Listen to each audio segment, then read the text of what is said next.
Back again is Jennifer Serravallo. I am so honored to have another literacy guru and her friend back to the podcast. You always have a excited and warm reception here in this podcast with our listeners.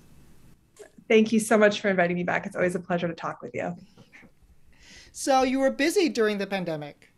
I know, right? I know. I look at the two books I wrote during the pandemic, and I was like, how in the world did that happen? Well, my kids were at home the whole time, I mean, obviously they were on school with teachers, but there was a lot of parental management going on. And I honestly feel like writing was a savior for me in some ways, you know? Like it focused me, it gave me a purpose. I had a sense of audience. I missed being in classrooms with teachers, which I usually do. So I felt like this was my way to speak to teachers. So although it seems I mean, they're thin books, compared to some of my other ones, but but yeah, I feel like writing or having a writing project Yes. gave me so much peace and calm. I don't know if writing is like that for you, is it? Yes, it's so cathartic and it it helps me present better. It helps me teach better. I have all these ideas and I'm like, how do I synthesize this? Oh, let me do it through writing. And then it comes out much more clearly. Yeah. And I wonder, like, for how many kids that was the case too. Like, how many kids, you know, got buried in a writing project or, found, journaling or story writing or wrote a collection of poems or how many teachers made space for that during this really, disrupted year and a half we've had. Right. And it's not too late. If you haven't, maybe now isn't the time, right? Right. You'll tell us how to do that. Yeah, I hope to. Well, we're going to talk about teaching writing in small groups, but you have another book that you also wrote this year, and it's that's understanding text and readers. Oh, no, that one's a few years old. During the pandemic, I wrote Connecting with Students Oh Online. yes, And then this teaching writing in small groups yes. one. Sorry. Can you? So speaking of writing, can you tell us a story about writing that has really informed your practice to this day? Up to you. I'll tell you a Jen made a mistake story. Those are always fun to hear, right? I think it's really important to keep it real, all right, and be honest. I remember when I was a third grade teacher in New York City, a humongous class, like 34 kids. And I was really trying hard to confer with everybody regularly. I really, believed in the value of one-on-one conferring, especially in the writer's workshop. And I would make my way around the classroom as much as possible. This was a time before I really was organized about my conferring. It was more like float around and see who needs me kind of conferring. And I often would go to the kids who needed the most support, as evidenced by they weren't engaged, they weren't working, they looked stumped, and I would, go over to them. And there was one boy who was always furiously writing. He would have his head bent over his loose leaf paper and he was going to town, writing, writing, writing, writing. And I left him alone for too long, probably like a week and a half. I was like, oh, he's fine. He doesn't need me. I'll work with the other kids. Well, finally, one day I went over to him to see what he's been up to. And I found a stack of loose leaf paper with the exact same story written on it over and over and over again, right? So he had copied by hand, like a little Xerox machine, a little 8-year-old Xerox machine, copied by hand the same story over and over and over again. And honestly, that was one of the moments where I said, I've got to get to these kids more frequently. I can't only, like, as valuable as one-on-one conferring is, it can't only be one-on-one conferring. I've got to find ways to work more efficiently, right? And that's where small groups actually came into play. That's where I started seeing patterns in my class, pulling kids in 3s and 4s at a time, to work with them on their goals so that I could see everybody. At least my goal was twice a week. I wanted to try to check in and teach or reinforce or, review a strategy connected to a goal at least twice a week somehow, whether it's during partner writing time, during a small group time, during conferring, but twice a week, that was my goal. And even with a big class, I was able to pull that off thanks to small groups. That's why people love hearing from you and reading your books is because you just make it so practical because you were a teacher and you still write your books for teachers, in the heart of teachers. And so we so appreciate it so much. Thank you. Yeah. And even though I don't have my own classroom now, I'm still in classrooms. Well, the pandemic sort of interrupted this. I've been visiting classrooms over Zoom, but I'm eager to get back in classrooms in person, because I think there's nothing like being in a classroom with kids, troubleshooting, seeing what doesn't work, revising, adjusting. There's so much of that, right? Creating, coming up with new ideas. So I'm really eager to get back in classrooms. And I appreciate that story that you just shared about your kid, because if you struggled, wow, that gives us hope that we can do this too. Yeah, I mean, I think that that's, one of the things that I hear a lot from teachers is that conferring can sometimes feel really hard in writing. Lots of reasons, right? One is just the efficiency necessary to get around to all your kids frequently, and feeling like if I'm not getting to them frequently enough, I don't know what's going on. That's unsettling. But there's also a lot of, like off the cuff decision making you need to make. Obviously informed by goals, informed by skill progressions. There are tricks and tips to making that easier. But in some ways, small groups, because you can kind of think ahead, like what group is this going to be? Who's in my group? What are they working on? You have a little bit more opportunity to prepare. And I think they might be, for some teachers that are finding conferring hard, it might even be easier to start with small groups. Right. Well, you just kind of jumped into your first chapter, well, your first part of your book, which is the case for small group writing. Would you talk about that? Yeah, I mean, a lot of the things we already talked about. I mean, I think efficiency is one of the top of the list reasons why. If you're coming from, let's say, a workshop approach like I was, where I was working with one-on-one kids, the main case for why to do small groups is efficiency without sacrificing all the benefits of conferring.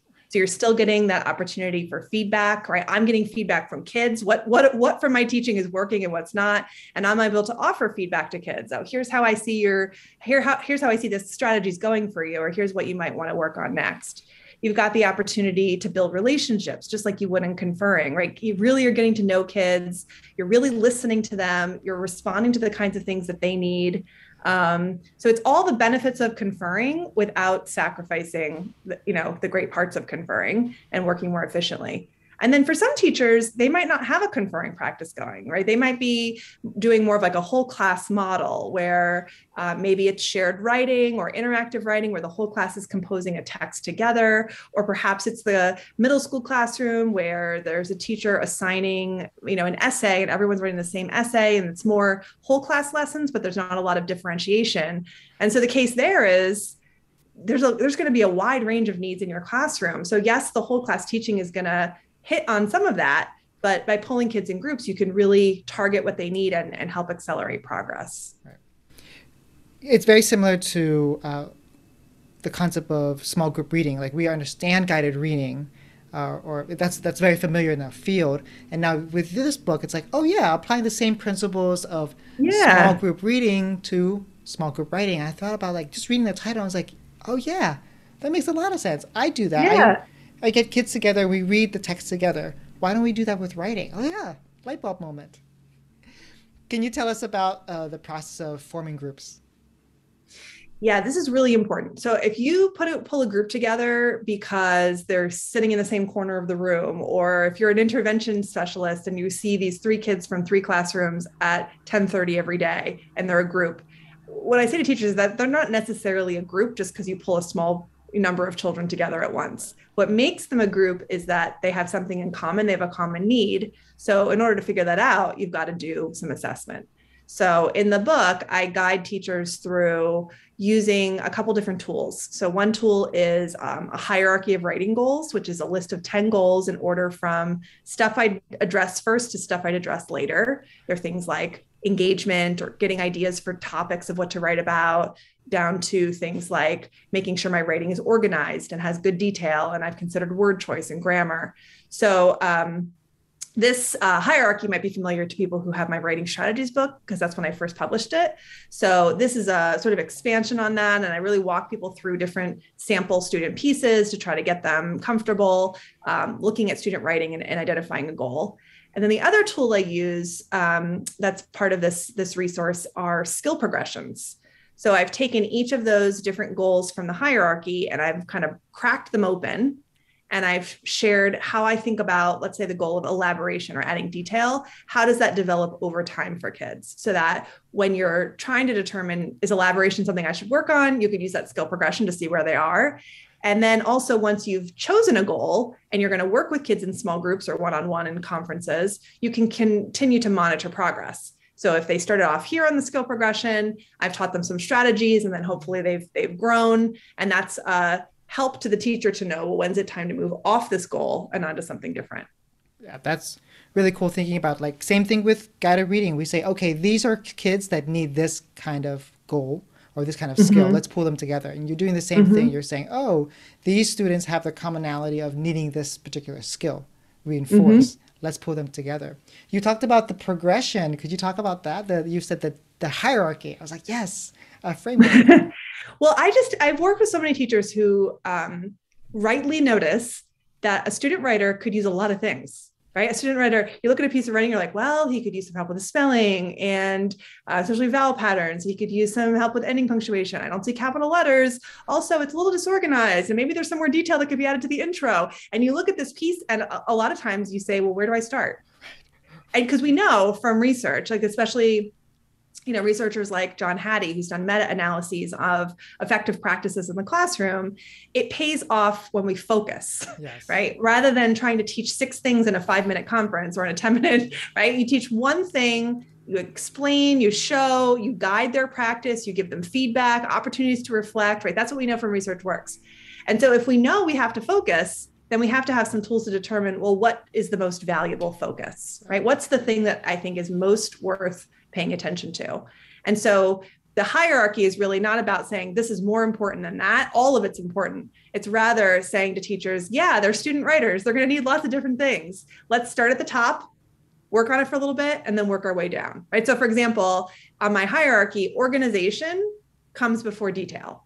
And the reason for that is that if you teach kids to add tons of detail, but their piece is disorganized, you actually might make it worse, right? Because it becomes more confusing. You're not sure why all that information's in there. But if you work on organization first and they have a clear structure, then the detail more meaningfully fits with the parts of the story. So they're both important. You've got to have organization and you've got to have detail. But the question is, what if I'm going to focus on something? And good small group instruction, good conferring, good whole class mini lessons require that you're focused on one thing at a time. Right. Dr. Brene Brown said that clear is kind. And when you were sharing that, I was like, this applies perfectly, because when we were clear with saying, hey, Jimenez, we're going to only focus on this one thing and not the 12 thing that I really see in your paper. Because I used to do that. I probably still do that. I go, okay, work with this, work with that. I'm like, wait, what's going to really move the dial for this kid?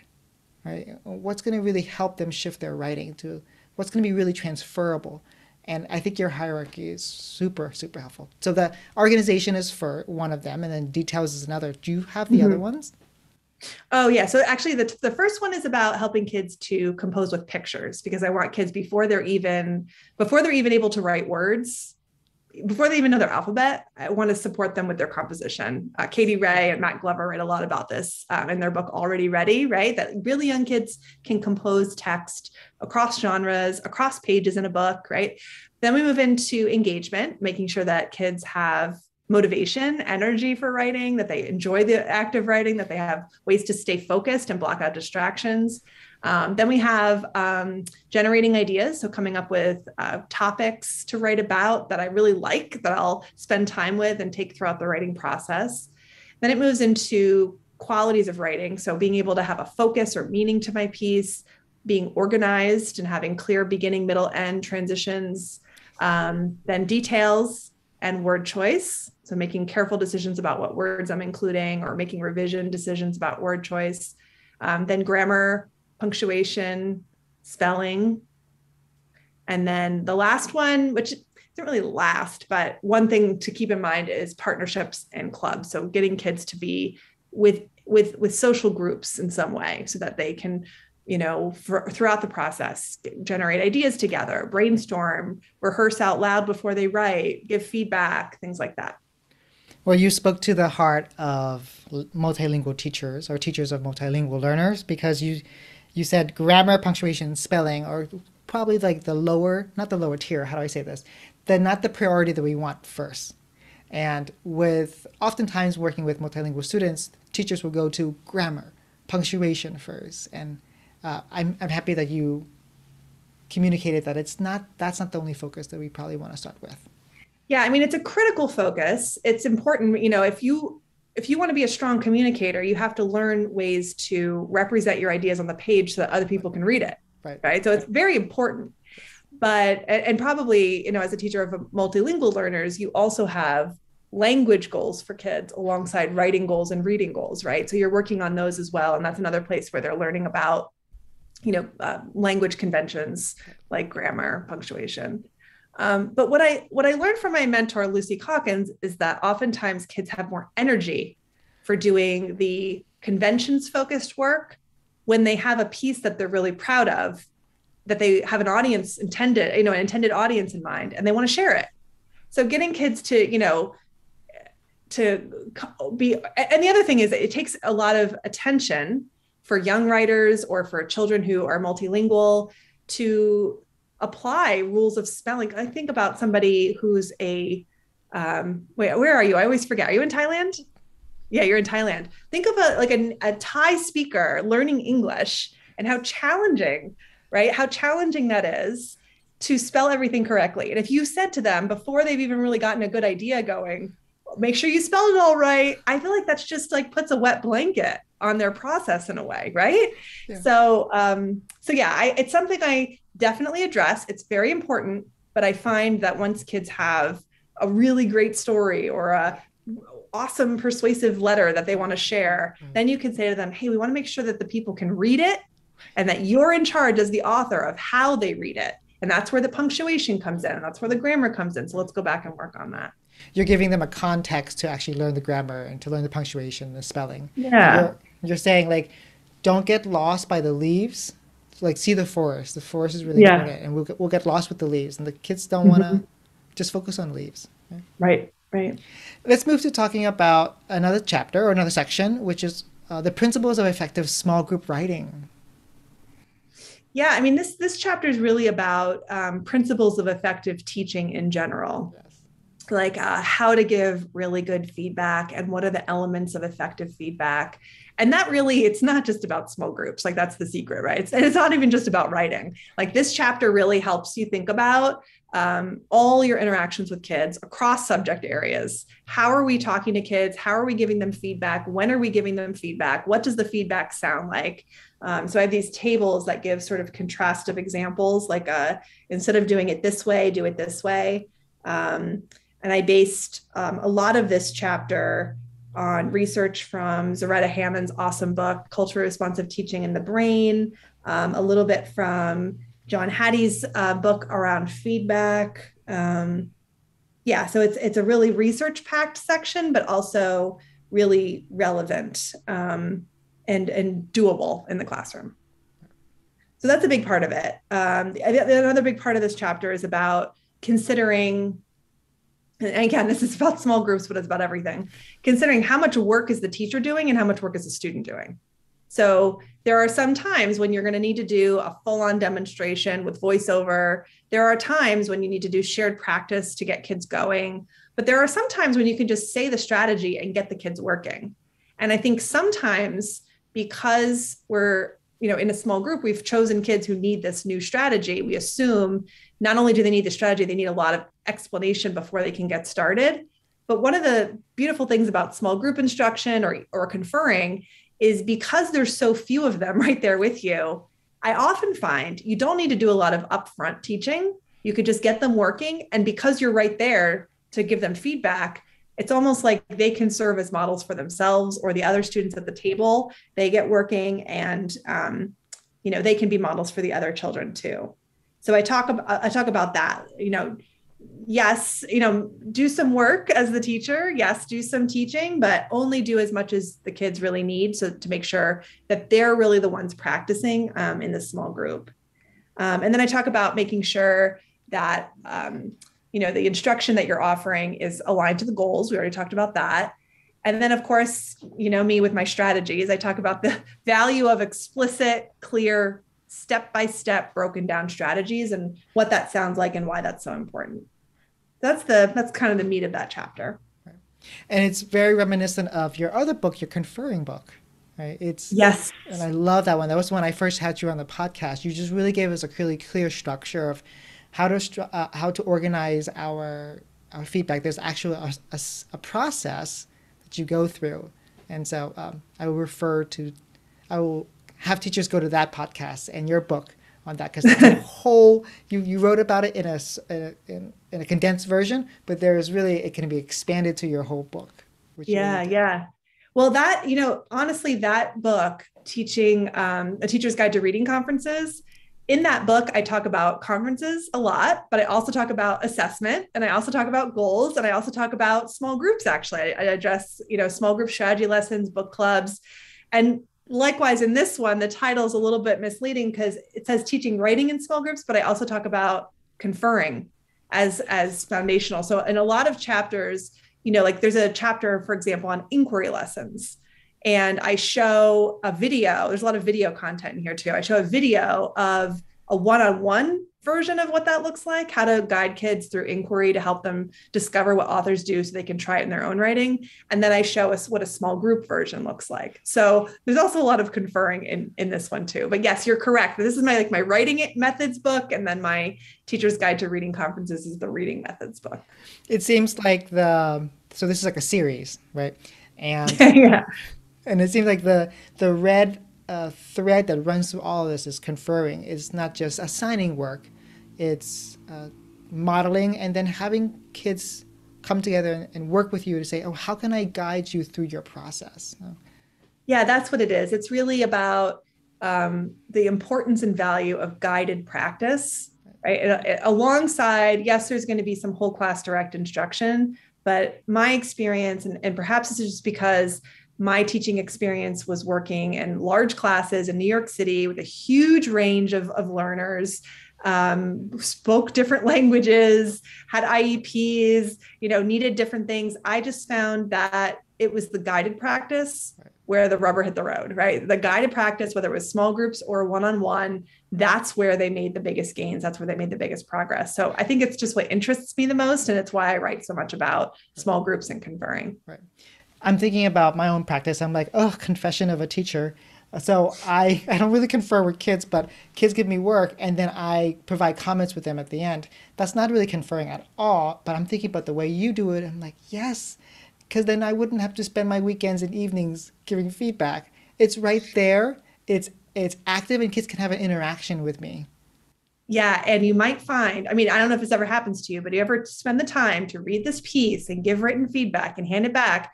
And then you look at their next version and you're like, did I not spend all night giving you feedback on this? I don't see any evidence of it. Right. So maybe this year you could try to, give them the feedback in conversation. Or I did this thing during the pandemic when we weren't with kids. And I know before we started recording, you told me that you're starting off the year virtually as well. Something I write about in connecting with students online is called an almost conference.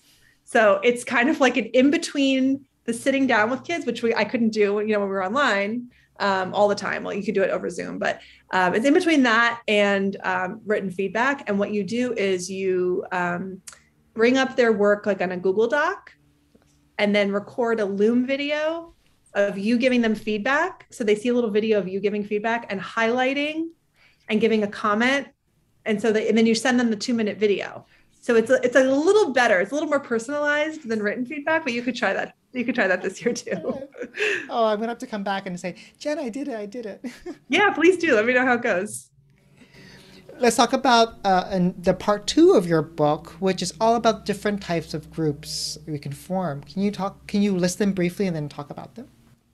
Yeah, sure. So this is the bulk of the book. It's, probably 2/3 or 3/4 of the book is about the different kinds of small groups, how they go, important, methods to notice in each of them, the structure, the pacing, how to pull kids, why you choose it, who it's good for, right? And so what I did was I took I start off with the type of small group I use the most, which is a strategy lesson. And that's just pull kids together, tell them why you brought them together, get them working, and go around and give feedback to each one. And I use this structure in math. Well, I don't teach math anymore, but I used to, right? Math, reading, this structure works across content. And then I move into a structure I call guided writing. And I didn't really find a lot of people who have written about this. I didn't see a lot of other practitioners who have written about this idea of guided writing.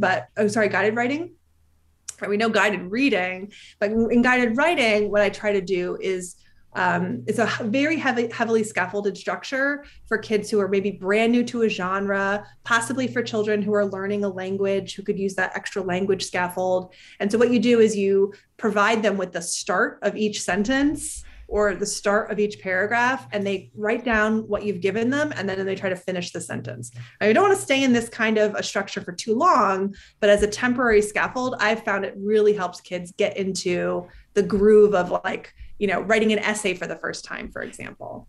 Then I move into shared writing, and interactive writing. And those are two structures that probably primary teachers know about because they're very common whole class teaching structures. There's a lot of evidence base behind both of them. Shared writing is where the teacher guides kids through the process of coming up with a topic, planning and composing the text, and rereading to check and revise. Sometimes it's done in one sitting or across multiple sittings, but the teacher holds the pen the whole time. So he is eliciting ideas from the students and then holds the pen and does the scribing. With interactive writing, the teacher and student work together, same process, come up with an idea, rehearse what we're going to say. And now I'm going to write the first letter, you write the rest of the word, or you come up and put the space, put your finger down for a space, and I'm going to write the next word. And so I find interactive writing to be a little bit more helpful with more conventions goals, or helping really young writers who are at the beginning of learning to compose in words.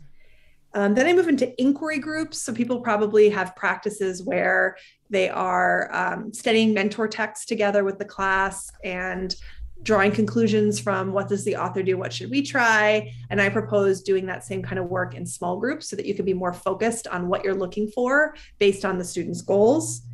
Reflection groups, which both help kids set goals and also monitor and reflect on how they're doing according to those goals. I talked earlier about Hattie's research around opportunities for guided reflection being critical to help kids with their goal setting and to move along a progression with their goals. So that's what that's about.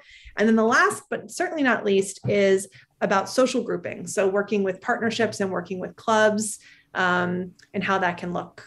Usually partners are just decided on by the teacher, right? So who's going to be together based on, certain set of writing skills or goals that they have. And I find clubs are more likely to be student driven. So kids decide, we're going to be in a club and we're going to write, we're going to come up with songs and make music videos, or we're going to be in a club and we're going to write, fan fiction for this author who we've read a bunch of books from in a series of it, So those are different kinds of small groups. And my purpose for sharing them is just to get teachers thinking about different ways that the group can go, and different situations, age of the child, the goal that the child has, different situations where certain types of groups work better than others, all in service of helping kids with their individual goals. Yeah, when I listened to you list all the different types of groups, I was like, these are just scaffolds for writing. And you pull, they're like tools on your toolkit, and you pull one out and as it fits the needs of students, right? And you're like, and I especially like the shared writing, because I was thinking in our field we have something called language experience approach, and so it's a wonderful way to get kids to co-write with. It's really helpful for emerging bilinguals or multilinguals. They co-write with the teacher. The students are giving the ideas, and the teacher is writing it down, and then now they have a shared text. They have a shared writing experience. So I was like, yeah. And so valuable, not only to help with the craft of writing, that language experience that you're talking about, but also to support them with vocabulary, content development, right? Especially if you're let's say you're going on a trip to the zoo and kids are learning about all the different animal. Remember field trips? I just remember that. Remember field trips? I'm like, but like, and they're learning the names of all the different animals they see, or they're learning certain content specific vocabulary like zookeeper or right feeding schedule or whatever it is that they're learning. And then you come back and you write about it together. That they heard it. Now you're writing it. Now they're going to take that text and they're going to read it again. So it supports them in so many different ways. So I guess for the teachers who are already doing the language experience approach, this is so close to what you're talking about. Like the principle of using the structure as a scaffold for writing is already in your book. Right, right. Let's talk about the other parts of the last part of your book, which has 12 videos. Even though you wrote this during the pandemic, you were able to get videos. So can you tell us about that? So, when I started writing this book, I think it was probably 2 weeks before March of whatever that was. It was like a few weeks before. And I remember as soon as it was clear that everything was shutting down, my editor said, "Do you still think you can write this book?" And I had conceptualized it around video. Video is such an important part of the book. It's a slim book, but the video content is meant to really show what I'm telling about. And I think it's critical. Like my own experience as a teacher, I read so many books in college, and then I got in my classroom. I was like, that's not how it was described in the book, right? And it wasn't until I had someone coming in and modeling for me that I was like, oh, that's what it looks like. So I, as someone who supports teachers, I just always want to show. I want to show with video, or I want to be in their classroom and show. So I was like, when she first asked me, "Do you think you can still write this book?" I said, "Well, we've got to figure out a way to make the video happen because I don't want to write it without the video." So I went back through old footage. So you'll see some footage of me without my glasses, with a lot less gray hair. So some older footage that worked as examples for some of the things that I was showing. And then where I didn't have examples, I did the videos over Zoom. So I had kids on Zoom, and we did small groups on Zoom, which, I was thinking, oh, I'll replace those next year when we can all be back to normal, but we're not there just yet. So I do still think those Zoom examples can be really helpful. And I'll also say for people who are in person school right now, safety is a very big concern, and keeping distance and not getting too close. And you don't want to be like huddled together at a small table talking, like that's like a super spreader, right? Situation. So while I think small groups are so critical right now, given all the interruptions that kids have had with COVID, we want to make sure to do it safely. So it may even be that in the classroom, you're still utilizing Zoom to pull kids together virtually, right? Everyone wears headphones, you're all logged in the same Zoom room or whatever it is, and you can still meet with the kids in a kind of small group using digital tools. So I hope that those videos are helpful examples for people, whether they're in person or are still doing virtual learning or some kind of hybrid version of the two. I know that you said you wanted to replace the Zoom videos with like actual teaching with kids. And I was like, no, because we get to see the principles applied in a different context, and they still work. Yeah. And the Zoom videos are with kids. They're real. I really am teaching. I'm really teaching for real with children, but yeah, you're right. It's the structure works, whether it's online or in person. Yeah. So I think, you're right. And it's also a moment in time, right? It'll always be like, okay, this is a book that was written during and came out during the pandemic. We can tell. I even dedicated it to teachers during the pandemic, my dedication. Yeah. So it really puts it in a moment in time. And it pairs so nicely with your Supporting Students Online book. Oh, thank you. So let's end the podcast. Is there anything else that I didn't get to ask you about the book that you want to share? I think I shared, a good overview of everything. And I would just say to folks who want to learn more to join my Facebook group or check out my website where I've got blogs. Follow me on social media. I do try to share a lot of things that are just, open access in addition to the books that I write. Yeah, you're a very kind and gracious person. Oh, thanks. And I would say the videos themselves is just worth getting the book. Oh, thank you. Because you really model for us. Thank you. So let's end the podcast with red, green, and yellow light. Do you remember those? Oh, I forgot you do these questions. Wait, hold on. What is I forgot about this. I'm not prepared. Hold on. No, no, Let me get in the mindset of a quiz. I Okay. know. A red is something that you would ask teachers to stop doing in terms of Okay. writing. Yellow is something that we can pause, let's go slowly with, Okay. and then green is what is something we can go full speed ahead with in terms of writing. Okay. Okay. Let's think. Um, I would say for the red, I would say try to stop if you do all whole class writing, try to stop and transition to seeing some differences amongst your students and try to find ways to work with them in smaller groups. Um, Green, full speed ahead. I think, one thing to really have in mind this year is engagement. And the more we can offer kids opportunities to choose their own topics, but also choose the formats in which they write.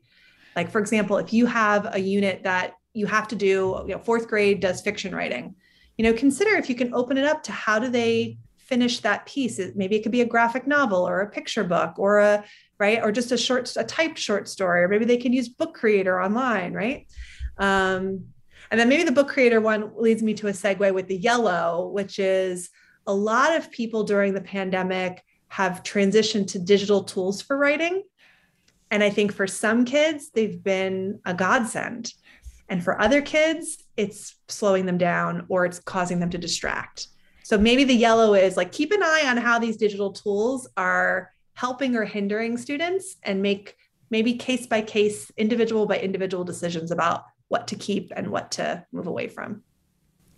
Well, Jen, I know that early in the podcast you said your mentor Lucy Calkins shared with you, and I know that people see you in the field as Calkins passing the torch onto you, and you're the Oh next. my gosh, that's a huge thank you. That's a huge compliment.